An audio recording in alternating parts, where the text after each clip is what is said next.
दोस्तों, जीवन में कभी भी कोई भी रिश्ता अचानक से नहीं टूटता। उस रिश्ते की टूटने की शुरुआत बहुत पहले से हो चुकी होती है। वो हर दिन टूटती है, पल पल टूटती है, कमजोर होती है और एक दिन बूम, पता चलता है कि रिश्ता तो टूट गया। ठीक ऐसे ही कोई भी इंसान एक दिन में किसी भी मानसिक बीमारी का शिकार नहीं होता।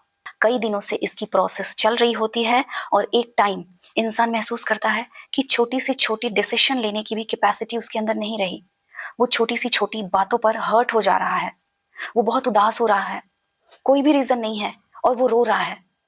इन सब चीजों के पीछे बहुत टाइम की छोटी छोटी चीजें मिक्स होती है जिस पर लोग ध्यान नहीं देते। वीडियो को एंड तक जरूर देखिएगा, एक भी पॉइंट मिस मत करिएगा वरना आप चीजें समझ नहीं पाएंगे। और अगर मेरे वीडियो से आपकी लाइफ में पॉजिटिव चेंजिंग आ रहे हैं तो मुझे कमेंट करके जरूर बताइएगा, मुझे मोटिवेशन मिलेगा। उससे पहले मैं ये कहूंगी, आप मेरे चैनल पर पहली बार आए हैं तो प्लीज एक लाइक दे दीजिएगा क्योंकि वीडियोस बनाने में मेहनत लगती है। आगे शेयर कर दीजिएगा ताकि कोई भी ओवर थिंकिंग से लड़ रहे हैं तो उनको हेल्प मिल सके। पहला पॉइंट कि किस तरह के सोच को हम एंटरटेन कर रहे हैं। दोस्तों, सोशल मीडिया जहां पे आपको बहुत सारे वीडियोस मिलेंगे, आप स्क्रॉल करते रहते हैं, लेकिन जिस किसी वीडियो पर भी आप आकर रुक जाते हैं, आप उसे ज्यादा देर तक देखते हैं, अगली बार से आपको आपके पेज पर उससे रिलेटेड वीडियोस ही मिलते हैं। ऐसा कैसे हुआ? सोशल मीडिया को ये पता नहीं है कि उस वीडियो को आपने पसंद किया है या यूं ही देर तक देखा है। उसे बस ये लगता है कि आपने उसे ज्यादा देर तक देखा, अपना टाइम वहां ज्यादा देर तक दिया, इसका मतलब है कि शायद वो आपको पसंद है, इसीलिए सोशल मीडिया अगली बार से आपके पेज पर उसी से रिलेटेड वीडियोस अपने आप भेज देता है, आपको सर्च भी नहीं करना पड़ता है। ठीक वैसे ही हमारे माइंड में होता है। 70 से 80 हजार थॉट्स एक दिन में हमारे माइंड में आते हैं और हम किस थॉट पर रुके, उसी से रिलेटेड थॉट्स अगली बार हमारे माइंड में आते हैं। तो जब भी आप किसी थॉट को एंटरटेन कर रहे हैं, किसी थॉट को बहुत गहराई से ले रहे हैं, तो आप ये पहले सोचिए कि आपके लिए वो पॉजिटिव है या नेगेटिव। अगर पॉजिटिव है तो उसका एक पॉजिटिव आउटकम निकलेगा और अगर नेगेटिव है तो आप खुद अपने आप को रेडी कर रहे हैं अगली बार नेगेटिव थॉट पाने के लिए। तो इस बात का ध्यान रखिए कि किस तरह के थॉट को आप सोच रहे हैं। गांधी जी के 3 बंदरों में एक ने अपनी आंखें बंद करके रखी हुई थी, कारण कि बुरा मत देखो। दोस्तों, हम जो भी चीजें देखते हैं वो हमारे माइंड पर बहुत गहरा असर डालती है। हम पूरे दिन उसके बारे में सोचते रहते हैं। तो आप ध्यान रखिए कि किस तरह के सोशल मीडिया कंटेंट को आप देख रहे हैं। आप अगर कुछ गलत देखेंगे तो दिन भर आपके दिमाग में गलत रहेगा, आप उस गलत चीजों को अंजाम देने की कोशिश करेंगे। अगर आप भक्ति देख रहे हैं तो आप भगवान का चिंतन करेंगे। इसलिए बहुत ध्यान दीजिए कि आप देख क्या रहे हैं। दोस्तों, हम जहां भी काम करते हैं वो जगह, वहां के लोग बहुत रिस्पॉन्सिबल होते हैं कि हमारी मेंटल हेल्थ कैसी रहेगी।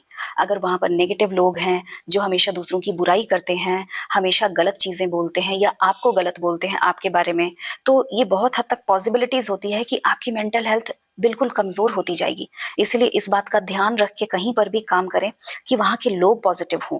आपकी स्ट्रेस हैंडलिंग कैपेसिटी जैसी रहेगी, आपकी मेंटल हेल्थ वैसी ही बनेगी। इस चीज को ऐसे समझते हैं कि एक बार एक बुजुर्ग दंपति बाहर सब्जी लेने गए। मौसम बारिश का था लेकिन अभी आसमान साफ था, इसलिए दोनों ने छाता नहीं लिया। अब जैसे ही थोड़े दूर गए, बहुत तेज बारिश होने लगी, दोनों भीग गए। अब दोनों आपस में लड़ रहे हैं।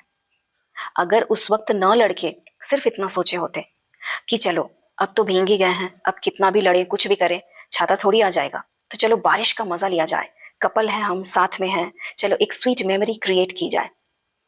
तो आप अपने स्ट्रेस को जिस तरह से हैंडल करेंगे, आपके माइंड को पॉजिटिव या नेगेटिव चीजें देंगे आप। आजकल के टाइम में अगर आपके डेली रूटीन में फिजिकल एक्टिविटी नहीं है तो आप कभी ये मत सोचिएगा कि आपकी मेंटल हेल्थ अच्छी रहेगी।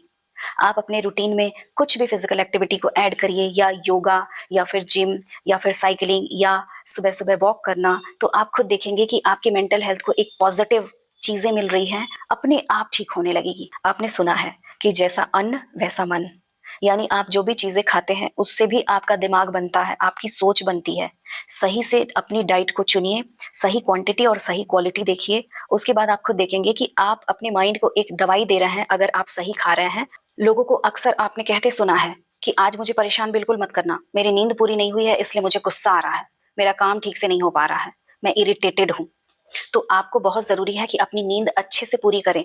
अगर आप नींद अच्छे से नहीं लेते हैं तो हर बार आप अपने आप को मेंटली वीक कर रहे हैं और आपको पता भी नहीं चल रहा है। कई बार आपके माइंड में कुछ चीजों को लेकर एक बिलीफ बैठ जाता है कि यार वो तो ऐसा इंसान है, वो जगह ठीक नहीं है या वो सामान ठीक नहीं है, वो तो ऐसा ही है। एक नेगेटिव बिलीफ बैठ जाती है जिसको आपको बदलना है। आपको हर चीजों को सही से देखना है, क्योंकि कई बार ऐसा होता है कि हम चीजों को गलत लेते रहते हैं जबकि वो उतना गलत होता भी नहीं है, और हमारे माइंड में अपने आप में खिचड़ी बनती रहती है उसको लेकर। दोस्तों, लोगों के मेंटल हेल्थ खराब होने की सबसे ज्यादा वजह ये होती है कि लोग अपने फैमिली मेंबर के साथ रिश्ते बिगाड़ लेते हैं जहां उन्हें हमेशा रहना है, और उसके बाद वो सोचते हैं कि अब यहाँ से भाग कर कहाँ जाएं, रहना तो यही है। और वो एक टॉक्सिक माहौल में रह रहे होते हैं, उनकी भी मेंटल हेल्थ खराब करते हैं और अपनी भी खराब करते हैं। तो कोशिश करिए कि आप रिश्ते में बहुत सारी चीजें जो जरूरी है उसे करें, जो जरूरी नहीं है उसे नहीं करें। हमेशा जवाब ना दें, हमेशा बहस ना करें, शांत रहें और रिश्तों को एक प्यारा फ्लेवर दें। जब रिश्ते प्यारे रहेंगे तो फैमिली से खुद आपको एक पॉजिटिव ऑरा मिलेगा जो कि आपकी मेंटल हेल्थ को डे बाय डे बहुत स्ट्रांग बना देगा। सबसे अंतिम और सबसे इंपॉर्टेंट कि लेट गो करना सीखिए। 5 साल पहले मेरी फूआ के लड़के के बेटी के भांजे ने मुझसे ऐसा कह दिया था, उसकी हिम्मत कैसे हुई ऐसा कहने की। सोने से पहले ये सोचिए कि आपसे क्या गलती हुई दिन भर में, लोगों ने आपको कैसे हर्ट किया। सोने से पहले खुद को और लोगों को माफ करके सोया करिए। जाने दो, जिसने भी जैसा किया ईश्वर है, सबका फैसला वही करता है। जिस दिन आप माफ करना सीखते हैं ना, आप खुद देखेंगे कि आप मन से कितने स्थिर और कितने मजबूत हो जाएंगे।